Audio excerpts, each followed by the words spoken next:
Today we are talking about a lift pass that has become one of the most controversial around the world, the Epic Pass.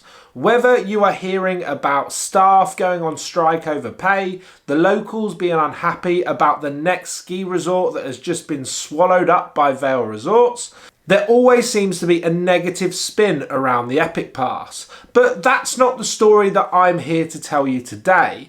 I'm going to approach this from a European snowboarder's perspective and let you know about the options to use your Epic Pass in Europe and why it is becoming a more viable option.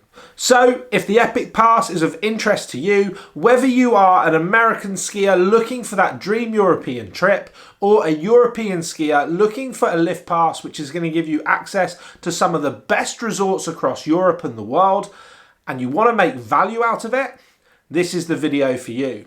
So let's dive right in. The first way that the Epic Pass makes really good value for European skiers and snowboarders is it has two resorts that it has acquired in the last couple of years that offer unlimited skiing and snowboarding when you present your Epic Pass at the ticket window. Bear in mind, the Epic Pass has had a slight price hike. I'll put all of the relevant prices and conversions on screen, but by using your Epic Pass in these two European resorts, you are actually saving money on the season pass. Let's start by talking about Andermatt.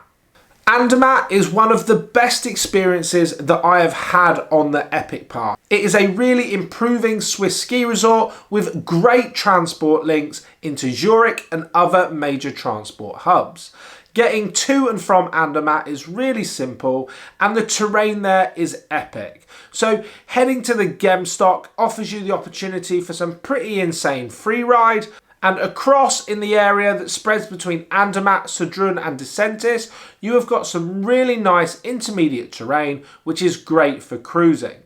All in all, that makes Andermatt a really special package. And the fact that an Andermatt season pass is around 1100 Swiss francs, but you can buy the Epic Pass for around £800, you are saving money just by doing that. There is one major difference here though. Although the Andermatt season pass and the Epic Pass both give you unlimited skiing and snowboarding across Andermatt, Sudrun and Disentis, the Epic Pass excludes the train access. Now, firstly, on my trips to Andermatt, I haven't used the train at all, so it's not a necessity.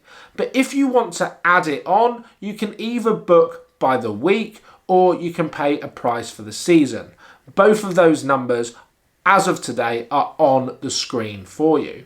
Regardless of whether you include the train travel or not, using your Epic Pass to get the Andermatt season pass actually saves you money, irregardless of whether you ski or snowboard anywhere else on the Epic Pass. Similar to Andermatt, Crans Montana has more recently been added to the Epic Pass unlimited options. That means, just like Andermatt, heading to the Crans Montana ticket office, by showing your Epic Pass, you are given a season pass card. Now, to buy a season pass for Crans Montana is 1200 Swiss francs. Again, just like Andermatt, you are saving a huge amount of money by purchasing the Epic Pass and showing that at the Crans Montana lift ticket window. The Epic Pass clearly is a great option if you have got time to spend in Switzerland. Just by spending your time at Andermatt and Crans Montana and exchanging your Epic Pass for a season pass for both of those resorts, you are able to not just save money, but access two of the premier ski resorts in Switzerland. Moving on to another Swiss ski area, this was the big announcement for the Epic Pass in 2025-26. Verbier and the Four Valleys. Now, first of all, this was being billed on social media as some sort of massive drop with really big news. I was getting really excited because I was thinking, that's it. They have got Verbier and the Four Valleys involved, just like Andermatt, just like Crans Montana, and that is three huge Swiss ski resorts that we're going to get unlimited skiing and snowboarding at. Sadly, that's not what materialised. But they did improve the offer for Verbier and the Four Valleys this year. So to understand a bit more about that, let's think about the requirements in the past. In previous Epic Pass seasons, Verbier and Four Valleys has been included as a partner resort. What that meant is that you could visit Verbier or any of the Four Valleys ski areas for a limited period of days, but you had to stay in one of their designated hotels or lodges. Now, for me, that was just a no-go. Luckily, now Epic Pass has removed that requirement for Verbier and the Four Valleys. You can access Verbier and the Four Valleys for 5 days as long as you've got your Epic Pass. Go to the ticket window, show your Epic Pass and an ID. They will give you a 5-day lift pass to all of the resorts across the Four Valleys. That means that I think Verbier and the Four Valleys is finally an option worth considering on your Epic Pass. Have you used your Epic Pass in any of those Swiss ski resorts? Let me know down below in the comments. I would love to know about your experience. The next two best offers on the Epic Pass are two ski areas that I have visited quite a lot. Let's start in France with Les Trois Vallées. Les Trois Vallées, or France's Three Valleys ski area, is the largest interconnected ski area in the world, offering 600 kilometers of pistes. That is an incredible offer, and by taking your Epic Pass to the Three Valleys, you are entitled to a 7-day lift pass. It's been really nice for going to visit the Three Valleys and staying in different areas. Whether you base yourself in one of the smaller villages like Orel, or you go to the big names of Val Thorens, Courchevel or Méribel, you get the opportunity to go back year after year for 7 days of access and saving some money if you are going to combine it with other resorts throughout the winter. The 7-day lift pass to the Three Valleys costs £341. That is nearly half the price of your Epic Pass. So bear in mind, if you're combining a trip to the Three Valleys with maybe a trip to Andermatt or any of the other resorts mentioned in this video, you are getting close to getting the value for your lift pass. I really enjoy the Three Valleys as a ski area. I've made a few videos about it. And if you'd like to learn more about the Three Valleys, there is a card linked on screen. The other ski area on the Epic Pass in Europe that gives you 7 days of access is the Ski Rama Dolomiti. Now, a Ski Rama Dolomiti 7-day pass is even more than the Three Valleys. It's unbelievable really, but €496 during the high season. That is a huge saving if you are visiting the Ski Rama Dolomiti whilst using your Epic Pass. The Ski Rama Dolomiti is made up of 8 ski resorts with 380 kilometers of piste split between them. On my various visits to the area, I have stayed in different resorts. I really enjoyed staying in Madonna di Campiglio. It has some great links to nearby Pinzolo and Marileva, as well as being a short drive from some of the other ski resorts that you can visit. Peyo 3000 is another highlight. It's a smaller ski area, but is absolutely gorgeous. You've also got the really popular Passo Tonale with its Presena Glacier, another beautiful place to ski and snowboard. Having access to both the Three Valleys and Ski Rama Dolomiti by presenting an Epic Pass is a great option. It's not going to get you the full value out of your lift pass for the season, so you will want to make sure that you are including some of the other benefits as well. The final country that you get benefits for using your Epic Pass in Europe is Austria. Now, in the past, I have never used my Epic Pass in Austria, and the reason why was similar to why I'd never visited Verbier on an Epic Pass: the lodging requirements. Now, the Ski Arlberg region is one of the largest in Europe, including resorts like St. Anton, so it is a really popular destination. I wouldn't quite recommend it as one of the must-visit destinations though when you're using your Epic Pass. In addition to the lodging requirements being required to visit Ski Arlberg, you also only get 3 days of access. This is something that clearly needs renegotiating, as it's kind of a pointless perk. So it's not one of the ones in Austria that I would jump at. However, Epic Pass has been doing a lot of work on improving its offer across Austria. And now there are 4 huge ski areas which will each offer you 5 days of access using your Epic Pass. That is a total of 20 days across these 4 huge ski areas, and there are no lodging requirements. So let's discuss some of the resorts that are on offer. First up is the ski area of Solden. Now, as a ski area, Solden is pretty impressive. You are guaranteed snow visiting Solden, as you have got 2 glaciers that you can ski on. The area itself is really popular with visitors, so it's definitely an area that is worth checking out.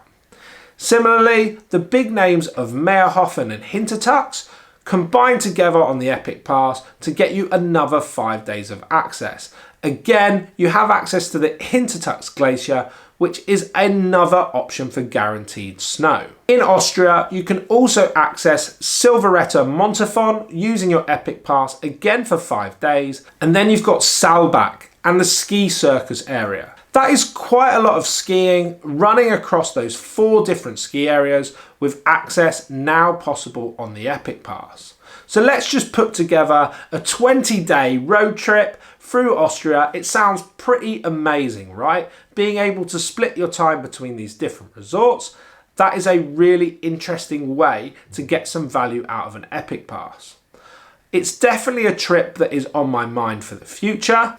Does that sound like something that you would be interested in? Let me know down in the comments. There are some real pros to using your Epic Pass in Europe. Firstly, Vail Resorts is clearly got it well marketed to aim for European ski resorts.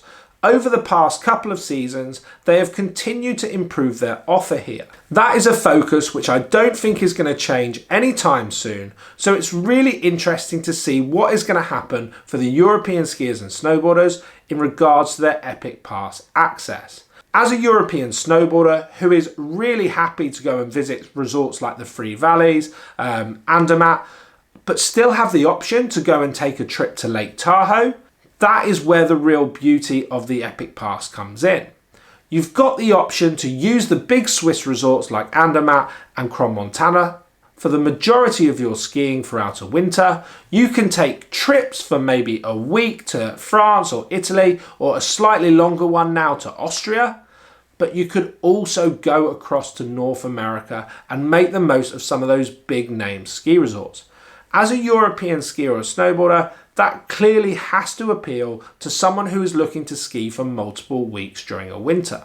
What I will say is the Epic Pass in Europe must be quite a limited clientele, because in reality, most people are not visiting ski resorts for more than 1 or 2 weeks a season. If you are able to do that, we are clearly part of the lucky crowd. To get real value out of your season pass and use an Epic Pass, you are going to have to ski for at least 3 weeks to make the money back. Compare that to something like the Magic Pass, where a week and a half is kind of your break-even point. There is less pressure on ensuring you get those weeks on snow.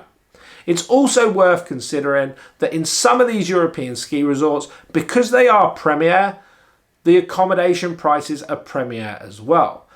When I stayed in Val Thorens, I genuinely stayed in one of the crappiest apartments I will ever stay in my life. But I still seemingly paid quite a lot of money to stay there. Yeah, it had good access to the slopes, but it wasn't on par with some of the accommodations that I've been able to find at some of the smaller resorts when I have been exploring using the Magic Pass. It's worth bearing that in mind when you are considering your lift pass options here in Europe. Before planning your Epic Pass trip to Europe, you just need to remember these rules.